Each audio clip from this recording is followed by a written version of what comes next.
Hello guys and welcome back to Car Obsession. Today you join me with the latest Honda CR-V, and some of you may be thinking, well hang on Aaron, you've already driven the Honda CR-V, and you would be correct. In fact, I drove this very car to my left hand side. However, today I'm driving the hybrid version, but is it any good? Well, let's go for a quick spin and find out.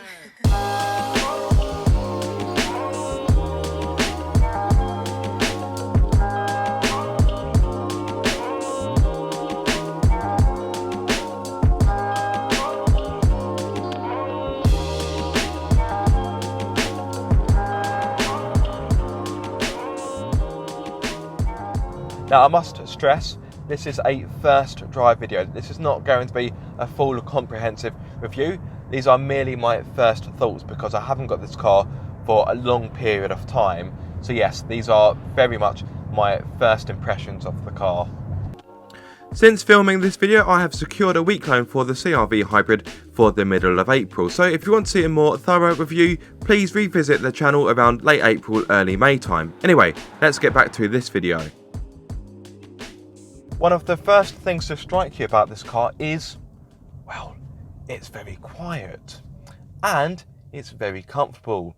Underneath the bonnet you have a 2-litre petrol engine which is mated to an electric motor, and the power output is 184 horsepower with 315 newton meters of torque. This power is not fed to a conventional gearbox or a CVT. Instead, it is mated to a single gear fixed ratio.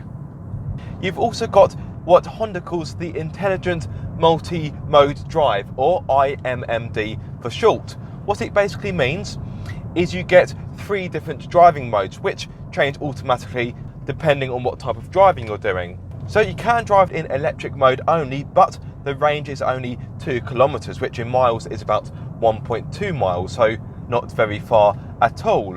The default setting will of course be hybrid, so you've got the 2-litre petrol working alongside an electric motor. However, when you are working at faster speeds, let's say on a motorway between 50 and 70, the car will only work in petrol only mode. You have a lock-up clutch. Now earlier in this video I said that the 2-litre petrol engine is mated to an electric motor, which is not strictly true. It's actually mated to a generator motor which feeds power to the electric motor, which of course sends its power to the wheels. The generator is also able to use excess power from the engine to top up the battery if needed. Clever. I'm driving the all-wheel version in the range-topping EX form, and as such the performance isn't quite as good. Now if you go for a front-wheel drive version, you'll hit 62 miles per hour in 8.8 seconds. But because I've got the all-wheel drive one, I will hit the same speed in 9.2 seconds. But whether you go for a front-wheel drive one or an all-wheel drive one, you'll find that the top speed is 112 miles per hour. As well as the IMMD system, you've also got driving modes down here which you can select. So you can pop it into EV only. You've got Econ, which is what you want for more fuel efficient driving. And if you're feeling a little bit racy, then you do have a sports mode. There we are, the top of the digital display glows red, meaning that you're ready to go full throttle. However, let's be frank, this car was not really designed to be sporty, so let's take it out. Right, national speed limit. Let's see how it responds. Come on. A little bit of a rubber band effect there. So the revs built, they kind of maintained, but it took me a few moments to get any power going to the wheels. So that part of the driving sensation is quite similar to the 1.5 petrol CR-V I drove a few weeks ago, because that had the CVT gearbox, which I wasn't really a massive fan of.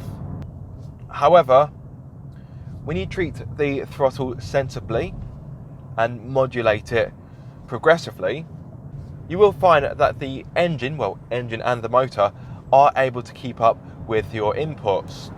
So if you mash your foot into the carpet, you are likely to get a bit of frustration. However, if you build the power up progressively, it is smooth and it does come in quite nicely. So yes, as I've mentioned, this car is comfortable. Going down here at 46 miles per hour, it's quite refined. A little bit of road noise coming into the cabin, but on the whole, yes, it is peaceful in here. It is quite nice. There's not really any wind noise. And I have to say, the driving sensation is nice and relaxed. But really, that should come as little surprise, because I found a similar, well, almost an identical driving sensation when I drove the petrol CR-V. Like the petrol CR-V, I've got plenty of space in here. Getting a good driving position is very easy because I've got a driver's seat which is electronically adjustable with 2 memory functions. So that's handy if you're going to have this as a family car and there'll be more than one driver. There's plenty of cubby holes. Space in the back is very good, and you get a big boot. Now, the boot is a little bit smaller than the petrol version because of the batteries and so forth, but you still get 497 litres, which is pretty good. Okay, granted, it's about 60 or 70 less than the petrol version, but it is still very much a usable boot, and it offers plenty of space.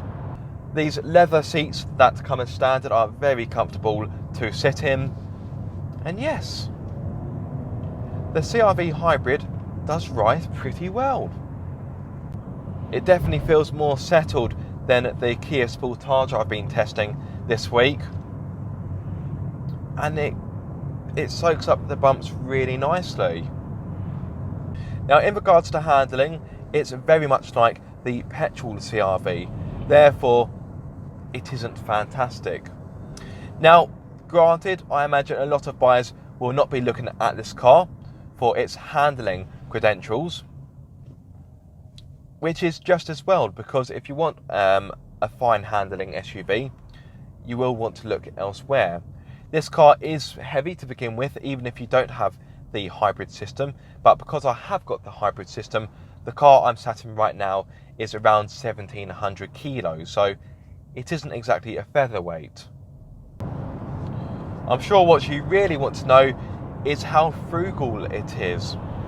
So on a combined run, using the NEDC figures of testing, you can expect 51.4 mpg, and in regards to CO2, it emits 126 grams per kilometre.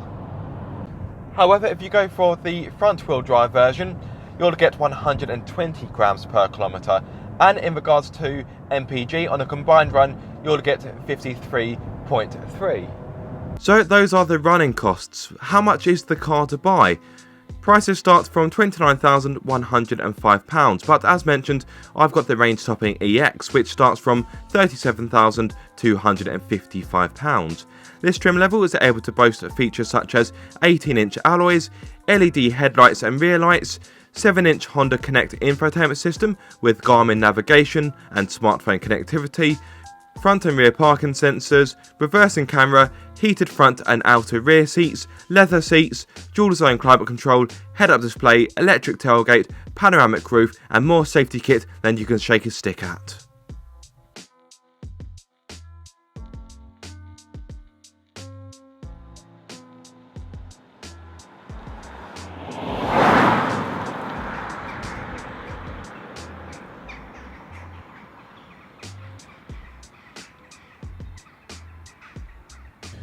So you now join me in the front wheel drive model, and because this is front wheel drive, it isn't an EX trim level, because the EX is only available if you go for all wheel drive.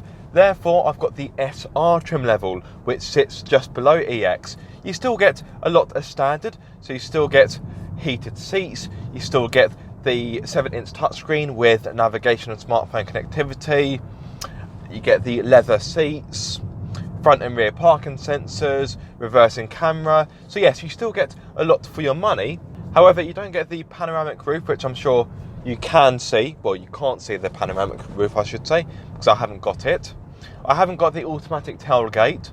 I haven't got the electronically adjustable driver's seat, and I haven't got a heated steering wheel. However, I've still got plenty as standard. Anyway, let's focus more on the front wheel drive element of this car, shall we? Well, the first difference you will note is the change in ride comfort. Now, this is still a comfortable car, however, it's not as smooth as the all-wheel drive version, and it is a little bit more jiggly, particularly at lower speeds.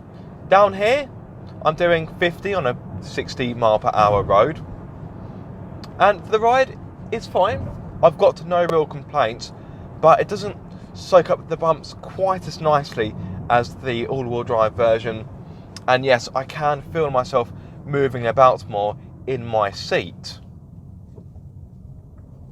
However, there is a flip side. Because this car is lighter, because it hasn't got an all-wheel drive system to lug about, it does feel a little bit more responsive. Now, it isn't a massive difference. However, what I will say is this car does feel a little bit more keen, and as I mentioned earlier, it is quicker to 62 miles per hour, albeit by 0.4 seconds. But in real world driving conditions, I can definitely notice a change in performance. Like I said, it's not massive, but you can feel it. Now, to be honest, in regards to other changes, there aren't too many. The car does feel a little more agile because it's lugging about less weight, and overall it feels more responsive. Now, if it were my money, which would I buy out of the two I've driven today? Well, in all honesty, as much as the all-wheel drive is more comfortable, make sure no cars are coming, I'm good. As much as the all-wheel drive is more comfortable, and because it's the range-topping EX, you get more goodies, I would actually prefer to have this car.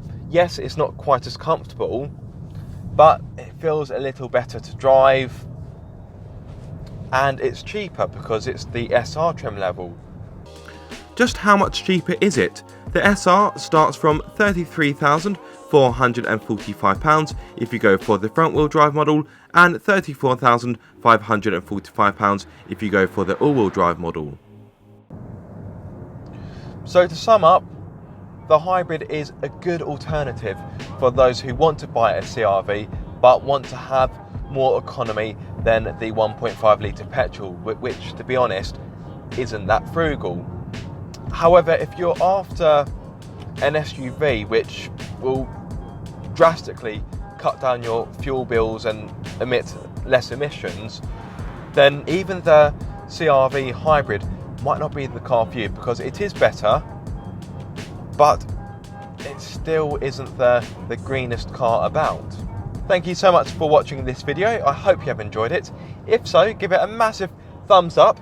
If you are subscribed, don't forget to click that bell icon so you get notified every time I make a video. And if you aren't subscribed, guys, what are you waiting for?